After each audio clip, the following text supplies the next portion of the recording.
Thanks again for all your comment. Let me introduce Dr. Messier.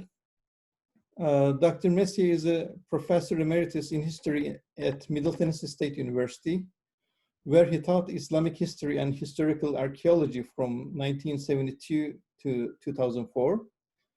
From 1992 to 2004, he was also adjunct professor at Vanderbilt University and full-time senior lecturer from 2004 to 2008.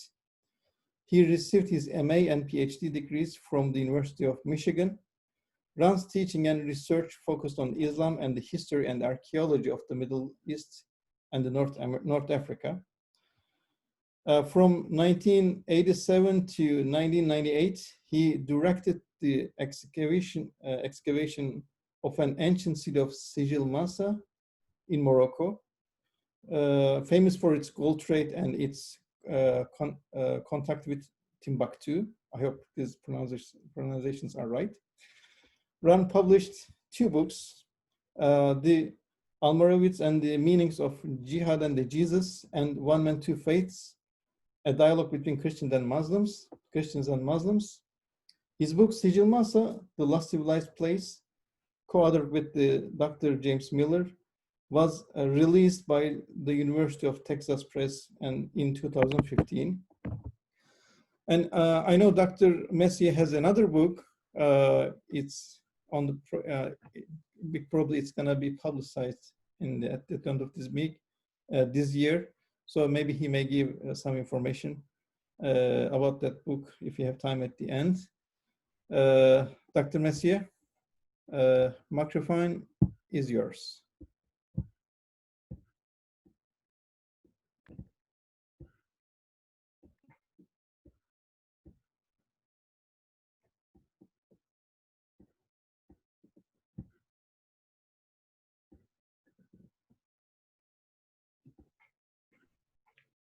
I'm muted. Now we are hearing.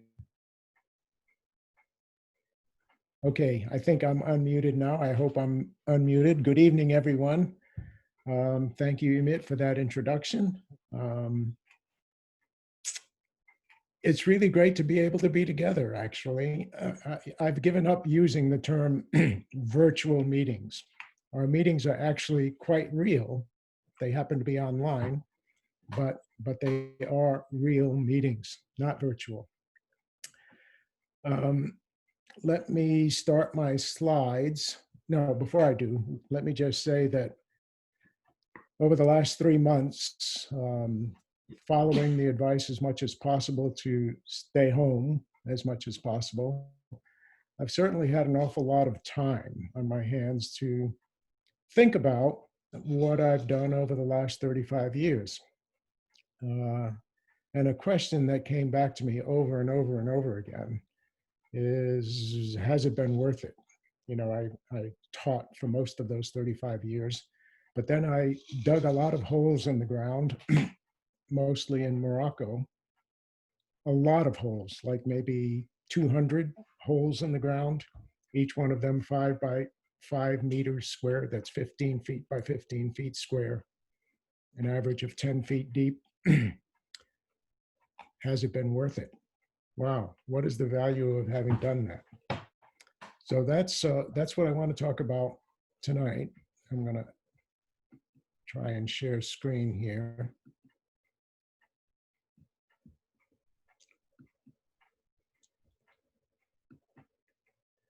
Okay, I actually changed the title of my talk. Archaeologists do more than dig holes in the ground. And that's what we're going to look at. Starting with this question, what is archaeology? I think most of you have some idea of what archaeology is, but I wish I had $1 for every time someone asked me, is what you do anything like what we see in the Indiana Jones movies? I've been asked that question so often that I actually have a pat answer for that. So I usually say something like, well, not exactly.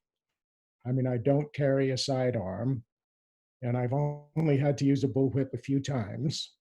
But in other respects, it's actually a lot like what you see in an Indiana Jones movie.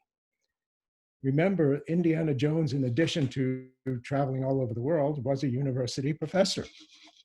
So that's certainly one way that what he does and what I do are similar. But there's another more important way, I think. When I used to teach classes on how to do archaeology, I described what I did as text-assisted archaeology. And what I meant by that is that using all of the tools available to archaeologists, there's one other tool that we sometimes don't think about as an archaeological tool, and that's a text, an historical text. And if you saw enough Indiana Jones movies, by the way, I love Indiana Jones movies, but he usually starts with a text or a secret map of some kind, something that's going to give him clues about where to look for something. And that's certainly the process that motivated my work, or that made my work possible. This is the very first time that I went to this, what I described as the hallowed ground of Sigil Massa, June 1986. Let me tell you that I was interested in this place long before 1986. When I was doing my doctoral dissertation, I was studying the circulation of gold coins all around the Mediterranean world. And more than 25% of all of the coins that I studied were minted in a place called Sigil Massa, far more than any other mint anywhere else in the Mediterranean world. And I knew I needed to know more about this place. Unfortunately, if I put together everything that I could find in an ancient text about Sigil Massa, I might have had a total of 10 pages. Not much was written about it. So finally, I went there in 1986, and this is what I saw. Not very much. I mean, there's almost nothing left that's visible. So where is Sigil Massa? Sigil Massa is located right here in southern Morocco, south of the High Atlas Mountains, and right on the northern edge of the Sahara Desert. So, you know, within a mile from where we were working, this is what it looks like. The desert, 1,100 miles between Sigil Massa and Timbuktu. But it was a highway. There was an awful lot of traffic between these two places. Commerce traveling between those two main cities. So what motivated or what drove this commerce was gold coming from West Africa to North Africa in exchange for salt. So what we're looking at leaning up against the wall here are slabs of salt. Can you believe it? Slabs of salt like that were literally cut out of the floor of the desert and transported by camel across the desert, exchanged for gold, and the gold brought back to North Africa and struck into coins. The following year, after my visit to Sigil Massa, I was lucky enough to sign an agreement with the Ministry of Culture in Morocco. This was the signing ceremony, not very ceremonial, I might say, but it was an important day. Something is happening to my...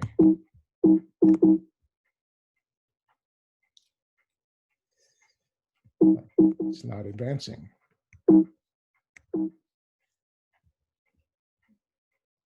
Whoever's controlling the computer, can you help me out here?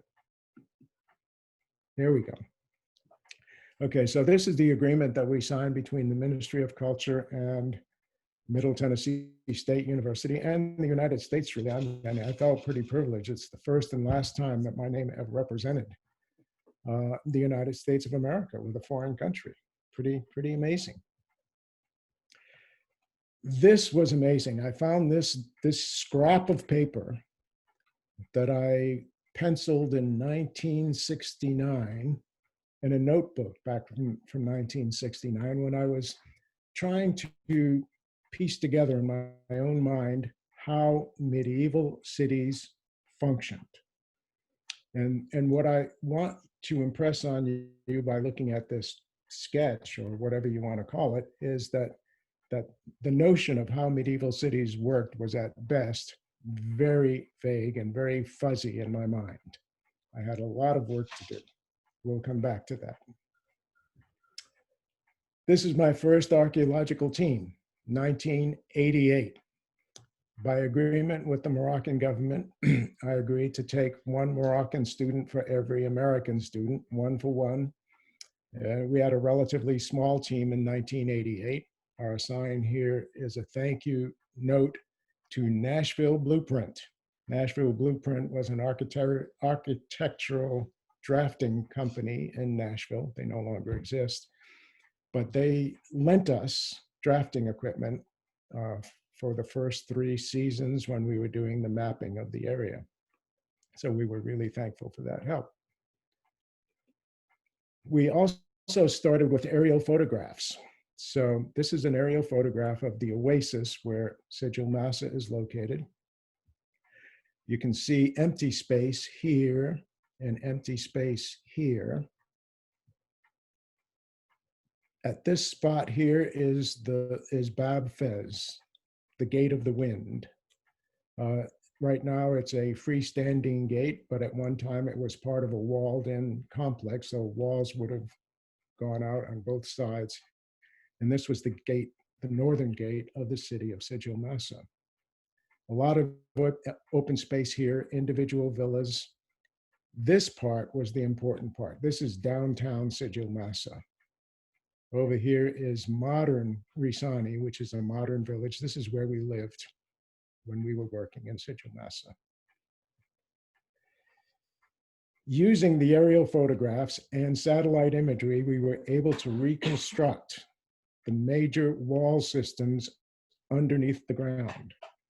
Because when we looked at photographs, aerial photographs taken in stereographic pairs, surface features literally jump out at you.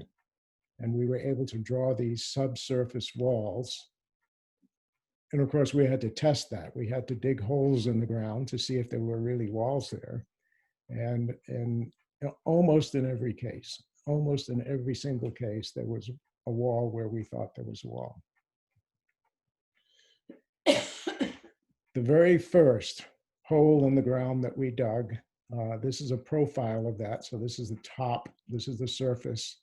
This is as far down as we got. This is 1 meter. So this is about a little over 3 meters deep.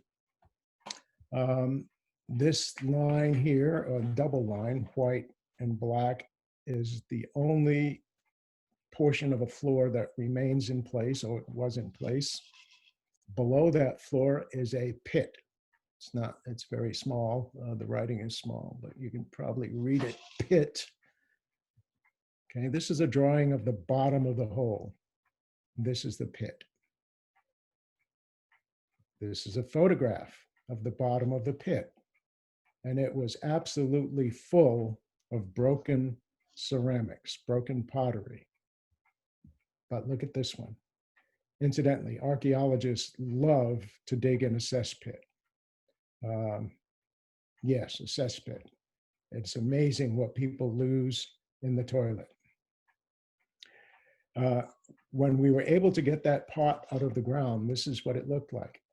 So this is trench number 1 of over 200. There's an inscription on the base. It says, Al-Barakallah, the blessings of God. Can you imagine? Trench number 1 in 1988, and we find a pot that says, the blessings of God. I thought this was going to work out really well. This is what remains of the only standing building on the surface of Sigil Massa. The local population described it to us as the Grand Mosque. I was willing to accept that, sort of, except as I looked at this wall, this is the eastern wall of the building, there's nothing whatsoever on that wall that suggests that there was a mihrab, a niche that points to the direction of Mecca. That was problematic. We ultimately found out that this particular mosque as well as almost every other ancient mosque of Sigil Massa, the mihrab is on the south wall rather than the east wall, wrongly oriented, but the explanation for that is very complicated. I'm not going to get into that today, but we actually did find the niche right in this spot here. So this is a drawing of what we did in the mosque. Everything that you see here is what we exposed by removing the floor, actually by removing floor after floor after floor, 4 levels down. The prayer niche actually is right here, so it extended beyond the wall of the mosque. The wall is gone. We're going to be looking at that in just a minute or so. So just place the niche here. And we're also going to look closely at this feature right here. I hope you can see my arrow moving around on the screen. So, as I said, floor after floor after floor. We're actually looking at 4 levels here. So the top floor is right here. Floor number 2 and 3 are right here. There's actually no space whatsoever between the 2nd floor and the 3rd floor. But if you look really closely, you can see gray plaster right here, and just below that, white plaster. Those are 2 floor levels, one on top of the other. And then the 4th floor level, the one at the bottom, most of it is gone, but you can see fragments of it here. Okay, so bear that in mind. And what was so significant about this is that in this space, inside these walls, described as the mosque, the stratigraphy was as clean as could be. We could peel it off like peeling layers of an onion. And this is the only place in all of Sigil Massa where the stratigraphy was that clean. Okay, what's wrong with this picture? You know, sometimes in the comic strips, they have a puzzle to solve, and they'll show you a picture and they'll say, what's wrong with this picture? And it's very hard to find. There might be a chimney on a house somewhere that's upside down. Well, there's something wrong with this picture. I'm going to give you only 5 seconds, only because we don't have much time. Okay, your time's up. So what's wrong with this picture is that this footing for this pillar is not lined up with the other pillars, okay? And there's a reason for that. Once we figured it out and started connecting individual pieces of architecture inside the mosque, what we learned is that this square here consisted of the mosque at the time of the Almoravid dynasty. They ruled in Sigil Massa from around 1060 until 1147. In 1147, a new dynasty came along. They decided that the mosque was too small. They expanded it by almost double, but they changed the orientation by 2.5 degrees. Why? Well, they made an ideological statement. Their statement was the Almoravids had everything wrong, including the orientation of the mosque. And by golly, we're going to straighten them out. And they did, except they came up with a different wrong orientation. But what's important about that is that we have a date where those 2 floors are close together with no space between them. That occurred in 1147. If we move up from those levels, everything above that is after 1147. Anything below those 2 floor levels is before 1147. So now we have an actual chronological hook that we can hang everything else in Sigil Massa on to establish a chronology. And we know that the Almohads, when they went to other mosques that the Almoravids built, changed the orientation. Here's another example of them having done that. This is not my work. This is the Koutoubia Mosque in Marrakech, but we see that same phenomenon of the Almohads changing the orientation of an earlier mosque. Okay, here's the prayer niche. Here's the floor, the oldest floor. And again, there are several layers, mostly gone. But the niche would have been right in this space here. Now, immediately to the right of the niche, as we look at it, we saw this feature in the ground. So what are we looking at? We're looking at railroad ties. This is a tie here that goes like that. Oops, let me go back here.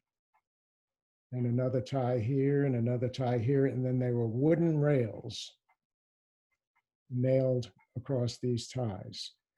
Those rails were the rails for a movable minbar. A minbar is a chair upon which the preacher preaches his Friday sermon. Okay, and you have to look very carefully here. But there's this little knob right here. That is actually the spoke, or excuse me, the axle for wooden wheels. So this is the beginning of the axle. There's actually a wheel here. You can faintly see it, and another wheel right here. This is a phenomenon that's unique to North Africa, and we'll see it again in one other place. This is the bottom level under the mosque. Okay, this is not a mosque level. It's the lowest level, but it's not mosque. It's actually an elite residence, a very upscale residence. The public part of the house is here, courtyard in the middle. Please ignore this. This goes with a later period. But there's a courtyard here with a step up into a room here, a step up to a room here. There was probably a room on this side and that side, now gone.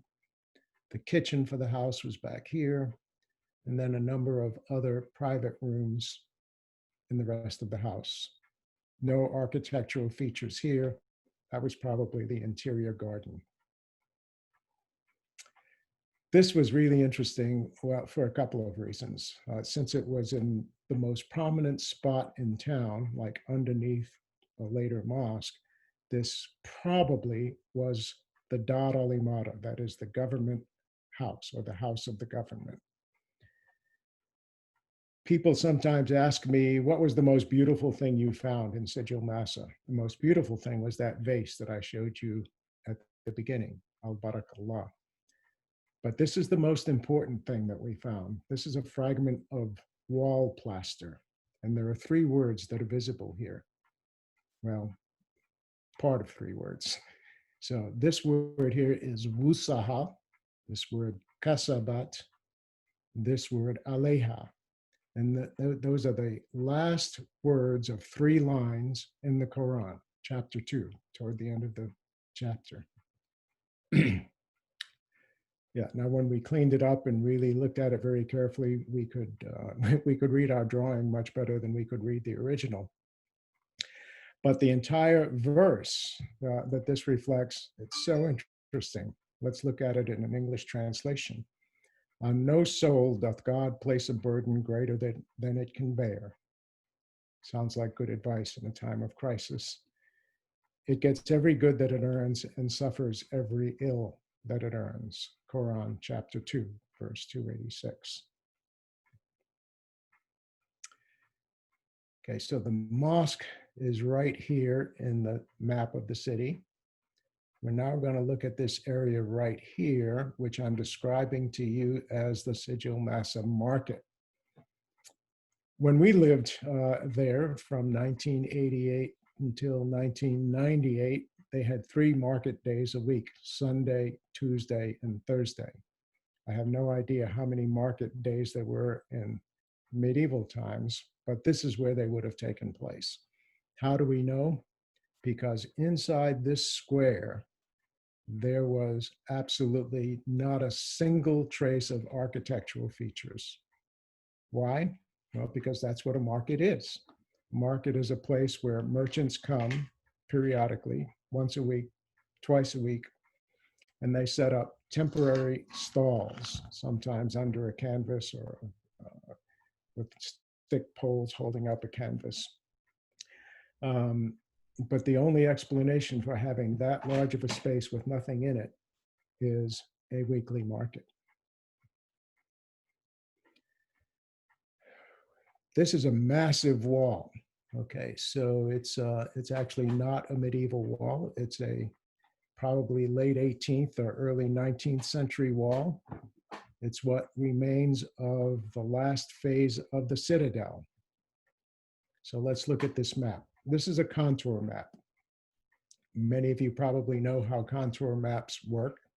So the closer lines are together, the steeper the incline. Okay, and the more lines there are, the higher the elevation. So the wall that we just looked at is right here. There is no wall here, but there is a very steep incline. And we think that the original citadel was in this space on the very northern edge of town. But later on, in the 19th century, maybe the late 18th century, the citadel was enlarged by the current ruling dynasty in Morocco along this high elevation here. Now, one of the things that lead us to believe that is this space here. And we did 1, 2, 3, 4, 5, 6, 7, 8 trenches and found fragments of wall in every single trench connecting this. Well, at least this far. We imagine if we would have kept going, we would have connected up to this point. And then look at this. This is a massive wall. The first time I saw this wall was in 2012, all the time that we were working in Sigil, Mosque, from 1988 until 1998. All we could see was a mound of sand. This is it, the mound of sand. This tower is right here in this corner. This wall is this mound of sand. This wall is what would have extended this way. Okay, I'm going to come back to this point, so just remember this. The last thing we're going to look at in Sigil Massa is this trench that we did on the very southern edge of the town. And we were fascinated with this giant jar.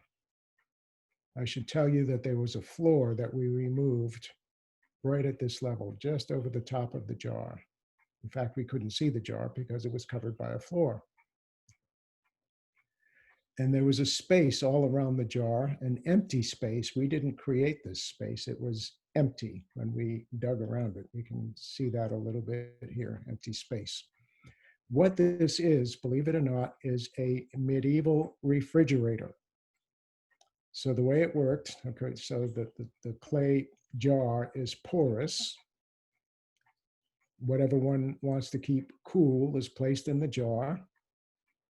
Wet straw or wet burlap is placed around it in this empty space, and the process of evaporation keeps the contents cool.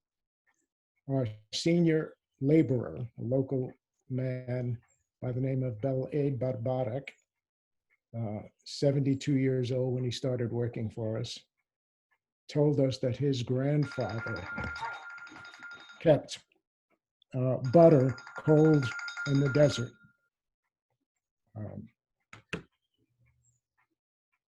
Sorry for that interruption here. I bet he can't. He's trying to get on and can't. I won't mind telling.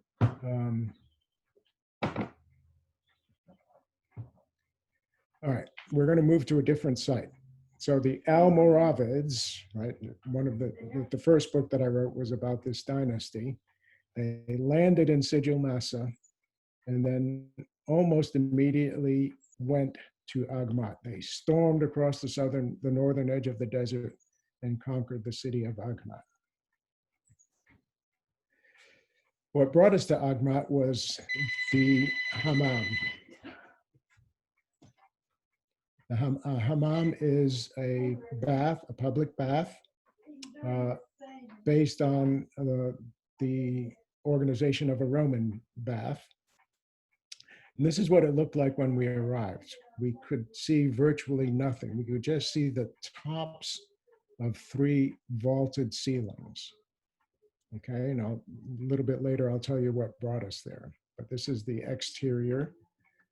We were able to crawl through holes and get into the inside of the hammam. They were filled almost to the top with debris. Okay, 3 seasons later, this is what we're looking at. This is the hammam of Agmat. Still in not a terribly good shape. One of the things that we're really proud about in this project that we're working on in Agmat is that we're restoring things as we excavate. Okay, so excavation is a destructive process, but that destruction can be stabilized with a lot of thought and a lot of effort. And that's what we were able to do in this case. So this is what the hammam looks like today. And there's a story that I love to tell at this point. I'm looking at my watch. I think I have time to do that. So it was 5 years ago. We were working here in Agmat, and I believe it was on a Wednesday afternoon, I got a phone call from a friend in Agmat, a friend in in Marrakech, who said, I have 2 friends that want to come and see what you're doing. Can they come on Saturday? And I said, no, they can't come on Saturday. The governor is coming with 200 guests, and I'm going to be really busy. But if they come on Friday, I'll wait until they get here and I'll show them around. So these 2 guests show up on a Friday afternoon. It's late in the afternoon.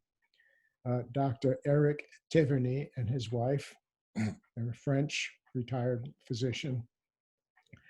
I showed them all around, and I usually start here at the hammam and go to other places, but this time I went to the other places and I wanted to end in the hammam because we had our restoration expert finishing an arch inside the hammam. So we were visiting this and he was just finishing up his work and it looked great, but this door was broken, as you saw in the previous picture. Well, let's look at it. It was broken like that. And Dr. Taverny said, you're going to fix that outside door, aren't you? And I said, yeah, I wish. I wish. I said, but you know, our restoration budget has been used up for this year. You know, we may be able to do it next year or the year after. So he and his wife went over into a corner and they talked, and Dr. Taverny came back and he said, we'll pay for the restoration of that door. Come to our house tomorrow and we'll give you a check. Okay, well, tomorrow the governor's coming. But then I decided they're going to give me money. I'm going. I said, if you leave the time open when the governor is getting ready to leave, I'll call you and I'll come by your house.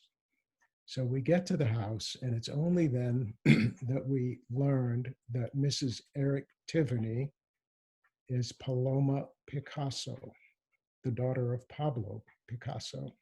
So we call this our Picasso door. And we've now established a really great relationship with Paloma Picasso and her husband. So every time I go to Morocco now, I have dinner with Mrs. Picasso.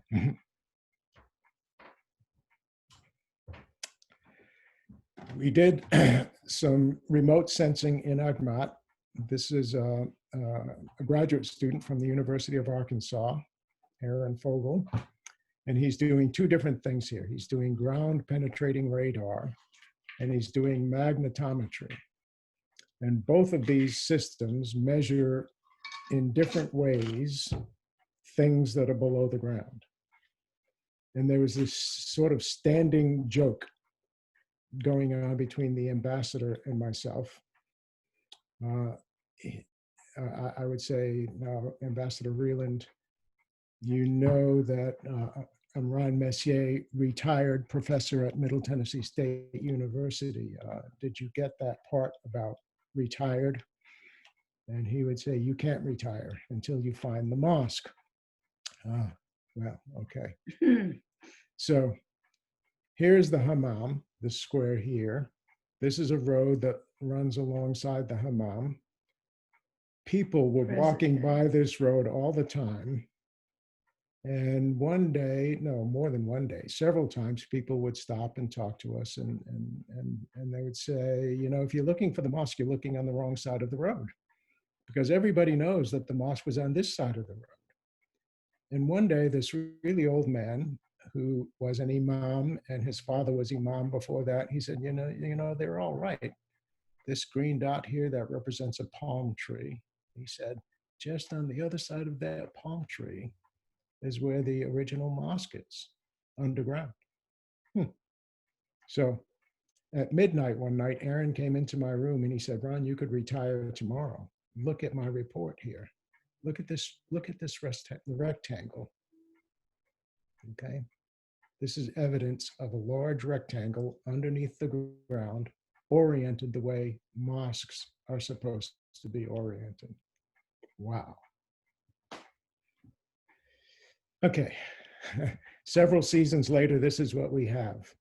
This is not a mosque. I'll never forget the day that, again, the governor was coming to see the mosque. And that's the day that I discovered, oh no, this is not a mosque. He's coming to see the mosque. I don't have a mosque. This is actually a palace.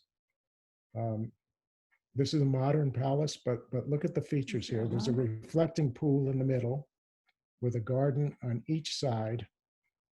We'll go back here, and that's what we have here, a reflecting pool with a garden on each side, private quarters over here. Okay, so hammam on this side of the road,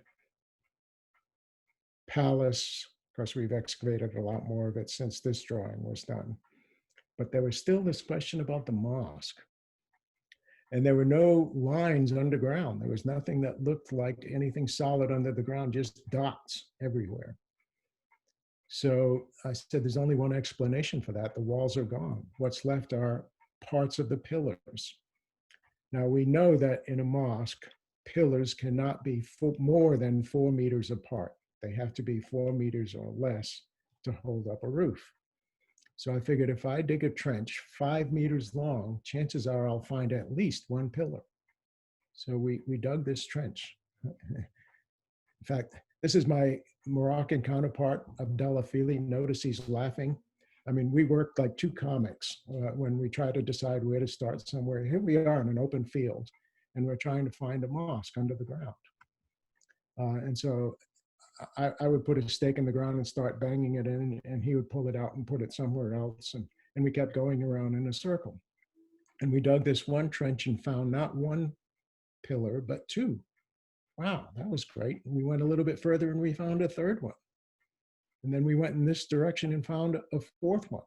And then I said, I'm not going to make the same mistake as I did with the palace. Remember, I found these columns here and nothing in the middle. I said, we're going to see if there's anything in the middle. And we didn't dig a trench, we just dug a hole. And sure enough, there was a pillar.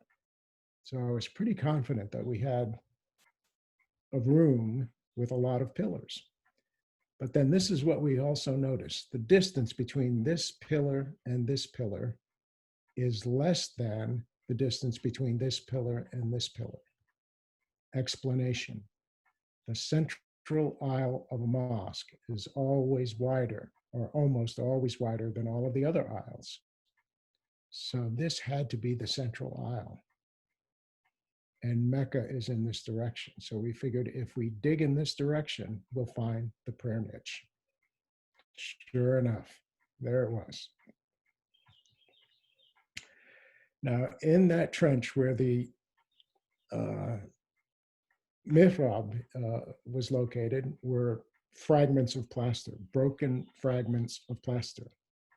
But you take these fragments out and you clean them up a little bit with dental tools, and we could see some writing. There are two words here, as-samawat al-ard. There's a space between them that was missing, and that's as-samawat is this word. This part is missing. Wal ard is this. That means heavens and the earth. Comes from the Quran, chapter 24, verse 35. God is the light of the heavens and the earth. And if we read on in that verse, it says, and the light is neither of the east nor of the west. I just love the all-inclusiveness of that. Okay, right next to the niche was the wooden rails for a movable minbar. Let me tell you that there are only 2 instances in all of Islamic archaeology where we see this in an archaeological context. The first one in Sigil Massa and in here, in this place here. Just an overview of the mosque. No walls. The walls are gone, but pillars. All right, the most surprising thing, I'm going to speed up a little bit here. I'm almost finished. But the most surprising thing we found in Agmat, totally by surprise, unexpected. So the day that we showed up to begin work, the municipality was installing lamp posts along that road. And lo and behold, they hit stone blocks in the road as they're digging trenches for the cables, the electric cables, right here. Now, it took us a while to work this out, A, politically, and B, to do the excavation. But here we are in the middle of the road, looking at what's left of the ablutions hall for the mosque. Mosque is here, ablutions hall here, and it's magnificent. This is a computer-generated reconstruction of the ablutions hall. This is what we can actually see, what's brown. This is a drawing that one of my artist friends in Agmat drew, and I included this because of this black feature here that he included. Okay, so that's a basin. Interestingly, remarkably actually, before we started this excavation, this particular year, Abdullah and I were reading a text by Ibn al-Khatib in which he describes the ablutions hall. And he said, in the center of the ablutions hall is a basin made out of a solid piece of black stone carved in the shape of a flower. Bam, we found it. Incredible. Text-assisted archaeology. Okay, so this is what we've done so far in Agmat. Hammam, mosque, palace, ablutions hall. To the south of all of this is an upscale neighborhood. These sections of white area are unexcavated at this point. But we have and we're just beginning with this. So I can't tell you much about it. We have a lot to learn about this area. All right, do you remember the sketch? Okay. I'm showing you this now. This is an illustration in our book on Sigil Massa, just to impress upon you that after 35 years, our concept of how a city works is actually much clearer than it was 35 years ago or more. So how political, military establishment, religious establishment, economic establishment, and residential establishment, how they interact and how they function. You could get all the explanation in this book, The Last Civilized Place. What I want to call your attention to is the title, The Last Civilized Place, or the last word on the last civilized place. That has meaning on 2 separate levels. In the 11th century, a writer by the name of al-Bakri described Sigil Massa as the last civilized place. What he had in mind is that people from all over the Islamic world, merchants mostly, gathered in Sigil Massa to make that long 1,100-mile trek across the desert. And for them, Sigil Massa was the last civilized place that they would see for the 2.5 months that it would take to cross the desert. But on a much more recent level, at the end of the 19th century and beginning of the 20th century, a British journalist by the name of Walter Harris, he was the correspondent for the London Times in Morocco for many years. He traveled all over Morocco and published a book about his travels. The title of his book is The Morocco That Was. His book has been translated into French, Le Maroc Disparu. I think that's even more evocative. The Morocco that has disappeared. And there's this very touching moment in his book where he is with the cortege of King Hassan I, the great-grandfather of the current king, who was the last king to pray in the Sigil Mosque. And already at that time, at the end of the 19th century, the mosque was in a state of destruction. And that's what Harris is describing as the last civilized place. He's describing a Morocco, the roots of which were quickly disappearing. So what evidence do we have of that? When we arrived in Sigil Massa in 1998, this is what we found. Construction of a massive new bus station on the southern part of the site. Okay, there were huge backhoes digging these foundation trenches. And when the backhoe would come out of the ground, medieval pottery would be falling out of the backhoe buckets. We were able to do a sounding or one 5 by 5 meter trench. This is how big a 5 by 5 meter trench looks, incidentally. And we did over 200 of these. And we were able to find or salvage some information about this part of the site. So one of the things that's important about what we do is to preserve a past that is rapidly disappearing. Do you remember this? Okay.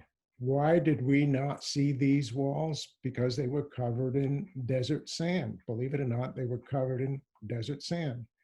When I went to Sigil Massa in 2014, we saw huge dump trucks and massive front loaders scooping up this desert sand and hauling it away for construction material without regard to any of the archaeological ruins underneath. Morocco, whose roots, its physical heritage, rapidly disappearing. Among the things we proposed was a reconstruction of the Grand Mosque. Hasn't happened yet. There was talk about it as recently as this past October. This would be the phase of the mosque, incidentally, at its last reconstruction, middle of the 18th century under King Sidi Muhammad bin Abdullah. Now, I'm sure that all of you know who King Sidi Muhammad bin Abdullah is. Yes? No? Well, there's really no reason why you should, except that Sidi Muhammad bin Abdullah is the first foreign ruler to recognize the independence of the United States. Another benefit of what we've done, okay, so we have done a traveling exhibit of the Sigil Massa material starting in Birmingham, Alabama. All of this took place in 1999 and 2000. Birmingham, Memphis, Nashville. I'm going to move quickly here. A second exhibit, which is actually sort of going on right now, except for the coronavirus closing it down. Okay, the title of the exhibit is Caravans of Gold, Fragments of Time. It opened in Chicago last January. It then went to the Aga Khan Museum in Toronto. Do you recognize this vase?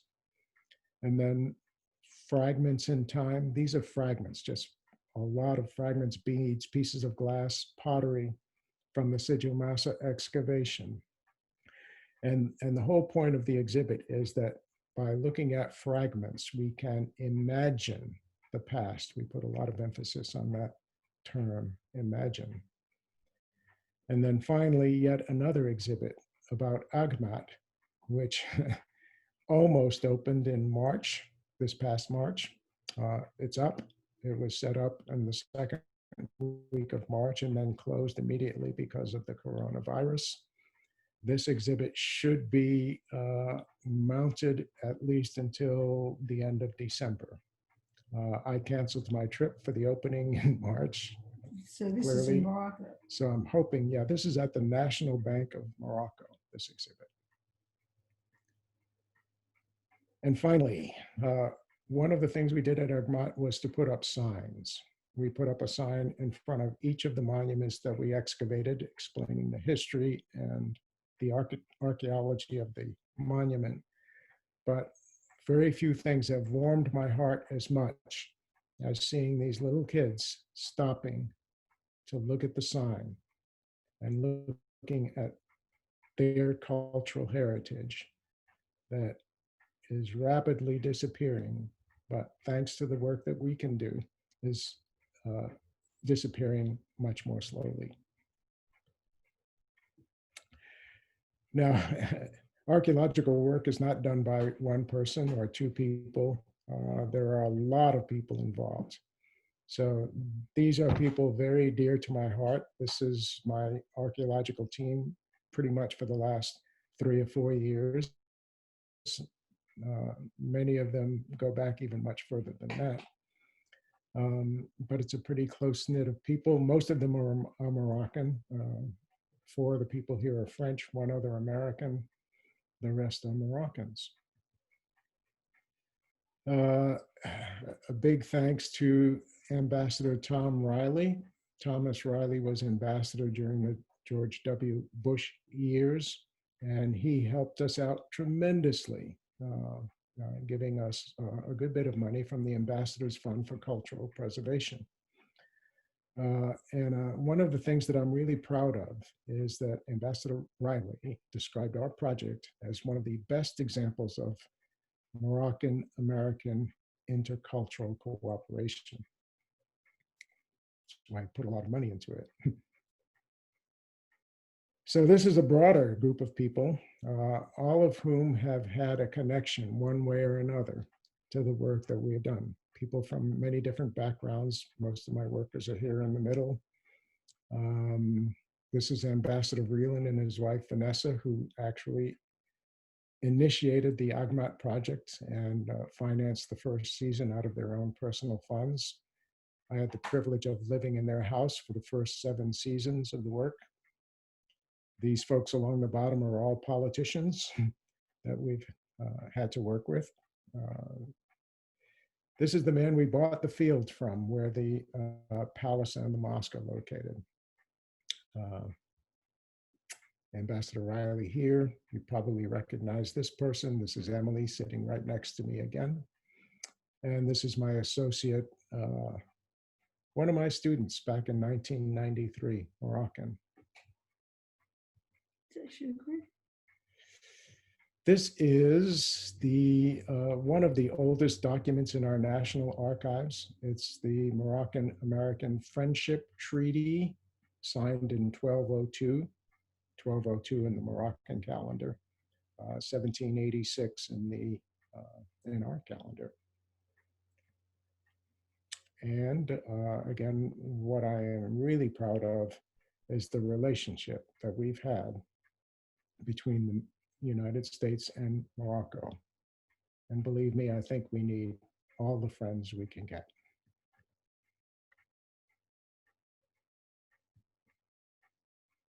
Thank you very much. So let me stop share screen. Umit, back to you. Yeah, Ron, thank you so much. Thanks so very much for your nice presentation and the lecture. We have a question. By the way, we missed Nasreddin Hoca's story today from you. I hope we can have it on the next time. Next week. I had other things on my mind today when I was getting ready. We have one question that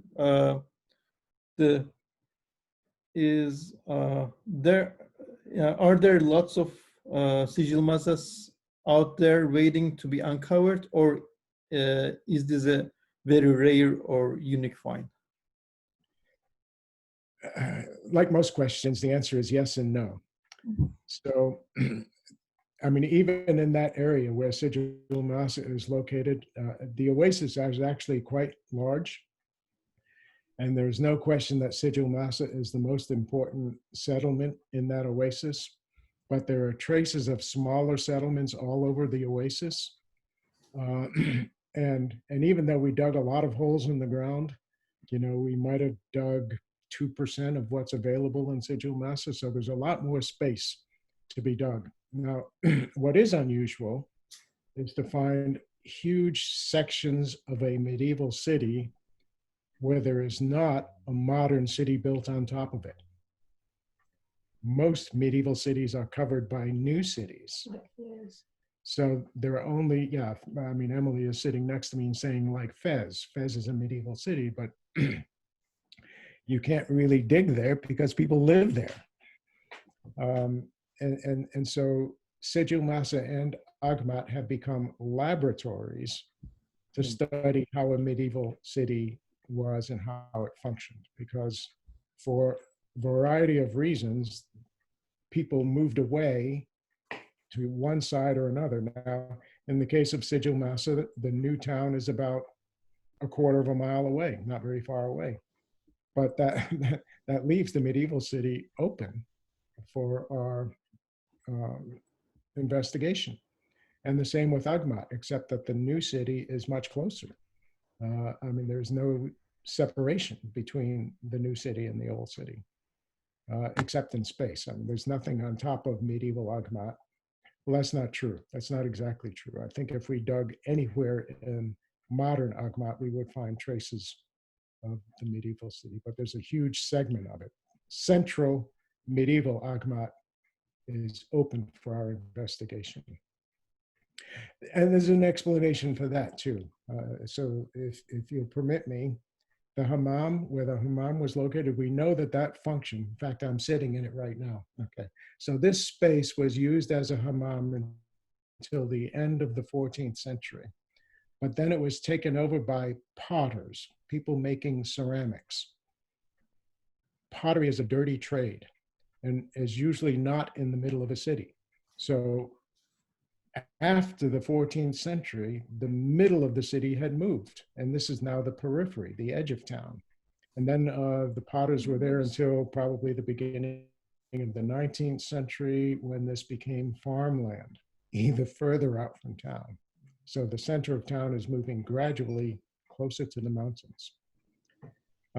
So there's a lot that's still to be dug in other places, but in terms of medieval cities not having something new on top of it, this Sigil Mosque and Agmat are unique. Well, not unique, but rare. Thank you. Another question, you mentioned a few times seasons. What season mean on archaeology? Okay, so what determines the length of a season, first and foremost, is money. I mean, how long can we afford to work? And, you know, it might surprise you how relatively little it costs to do this. You know, so I can do a 3-week season. That's, I used to do longer seasons. I used to do them for 5 or 6 or 7 weeks. 7 weeks is an awfully long time to be out there in the desert. But right now I'm doing 3-week seasons, and I can do a season for about $15,000, excluding transportation, excluding plane fare. But most of the people that I use are there. I don't need plane fare except for me. $15,000. But when that runs out, the season ends. Yeah. The other thing that determines it is climate. Okay, so I now like to work in the fall. Now that I'm retired, I can go in September. Moroccan academicians don't start school until October. So we have the month of September where we can work. And I used to work in May, and every day that we worked, it would get hotter. Now that we work in September, it's still pretty hot at the beginning of September, but it gets cooler every day as we move forward. So climate has a lot to do with it. Availability of other professionals has a lot to do with it. But money is the key. Right.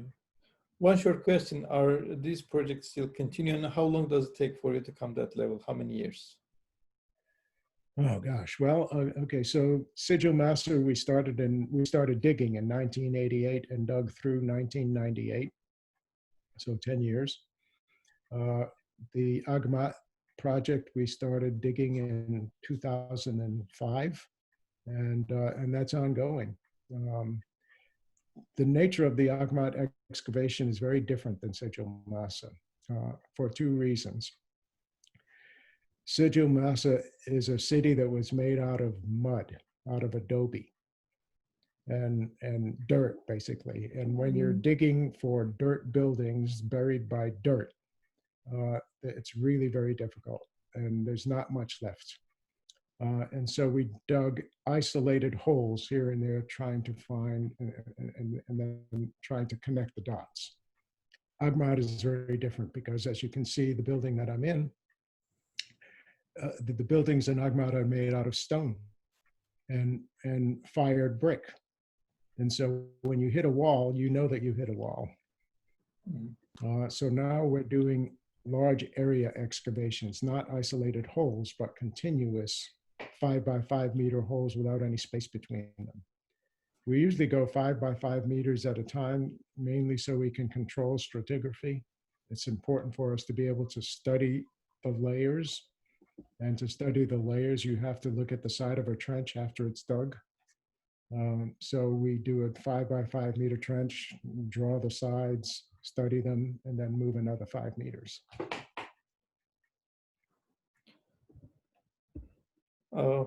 So I guess the answer to the question, 10 years for the first project, we've done 15 years so far. And, you know, I think my granddaughter, if she wanted to be an archaeologist, would have a whole lifetime of work there too. Yeah, Ron, thank you so much for all this explanation.